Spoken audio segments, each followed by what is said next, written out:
little birdie told me that you were scared to make a bow. And you are like, oh, how do I do this? I'm here to help you. And by the way, I'm Kelea with Keleas.com, and I teach all things floral design, and holiday decorating is the go time. And I want you to learn how to use wire ribbon and make beautiful bows.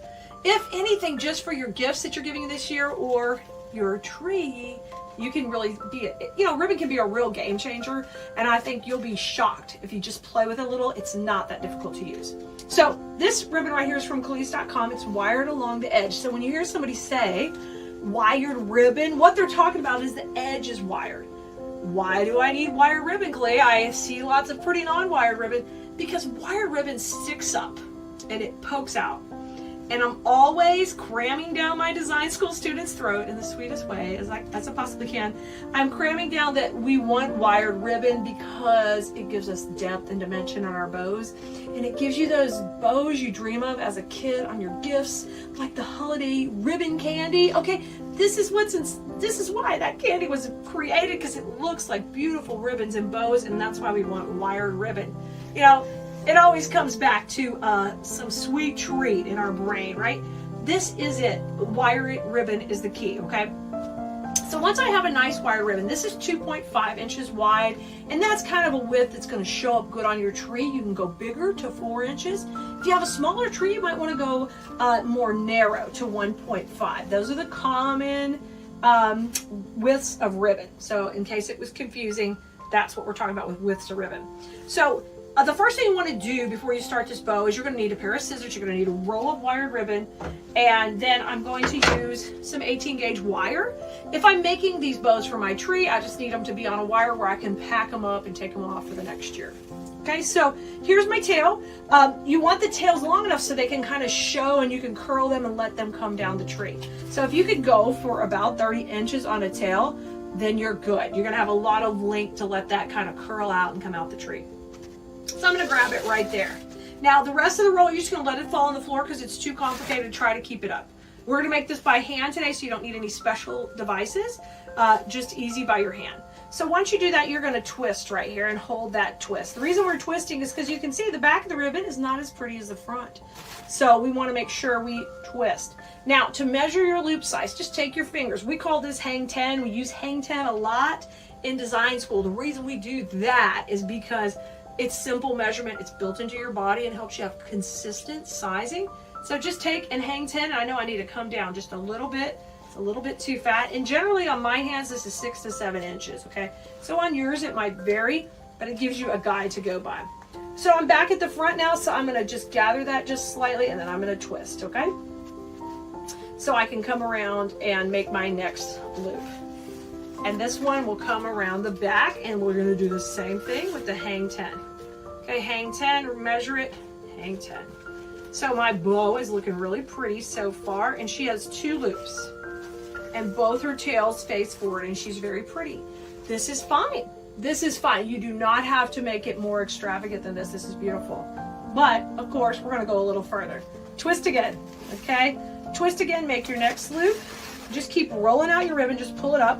And I'm going to make this the same size as the last one. Just gather it in the middle, and then we're going to twist again. Okay, and then I'm going to loop it back around. And I'm just making sure that my loops are about that hang 10 size. So we're pretty consistent. That's a little too big. I'm going to downsize it just a little bit. There you go. So just make sure, once you make a loop, you can just kind of measure it off the other loop. Spread them out, and look how you have now here another bow that's super cute. And I have 2 loops on either side. Look, you did it. You did it that easy already. Okay, and we're going to take it just one more step. We're going to add our third and final loop, and this one we want to be a couple inches shorter than our last one. So easy. We're going to come in and make it a little bit shorter right here. And you can look at it. You can see, okay, that'll balance out pretty. Oh, I want it a little longer. You can pull it a little longer, okay? Don't panic. You got all this in one hand, but you got it. Twist, and here comes my last loop right here, popping in.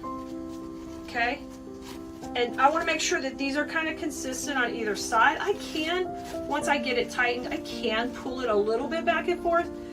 Generally, I'm going to teach to use cable ties in the middle, and if you do that, it's hard to pull the length longer, but I think we're good here. and I'm happy. I've got 3 loops on each side, and I've got a really cute bow coming together. Now what I want you to do is take that wire and come right through the center, which I'm going to do right here. And I'm going to pull that center as tight as I can and twist it.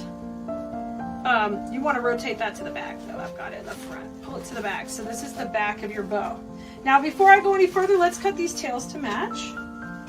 Now what's really kind of pretty on a tree is if you have a short and a long one, because the long one trails out the tree and the short one just follows it behind. So how about we go with that idea and we cut this one just a little bit shorter. So it'll be shorter. So the whole tail game should be a long and a short. So you have 2 different length tails coming out that tree. Now right here in the center, my last step I'm going to do is really fluff this up. And I'm fluffing it up facing me so I can see it for a second. And then I'm going to move it towards you. And look, how stinking cute is this bow? It's super simple. It has a total of 3 loops on either side. We got a great candy stripe. And once I add that in my tree, I want to show you how cute it would look. This is just a piece of white pine, but I want to show you how cute is that when we add it into our tree. And there's our long tail going down and our short tail going on top. And how simple. So that's a really easy hand bow you can make. All of a sudden these bows could go all over your home. So head over to Keleas.com, look at our ribbon, pick out 2 or 3 ribbons. Once you pick out one, get 2 others that go with it. And all of a sudden you can mix and match these in your home decor, add them to your tree, and have so much fun with just a simple, this is a 6 loop bow. And in design school, we call it a 2-1 recipe. And we did it by hand this week, but so easy. I know you can do it. Hey, and if you're not already following us and liking and subscribing, please do that, because there's a lot more where this came from. And this is such a simple technique that is a winner. And of course, if you love this, you can see the beautiful projects we've been doing in design school. We would love to have you in our class. Come join us. Head over to KeleasDesignSchool.com or just text us 832-734-5201. Text us, send us VIP, and if you need help to find any links, just ask there. We're happy to help you. All right, Blue Merinos, I can't wait to see your bows just like this. Simple, easy. 1, 2, 3. You got it. Bye, y'all.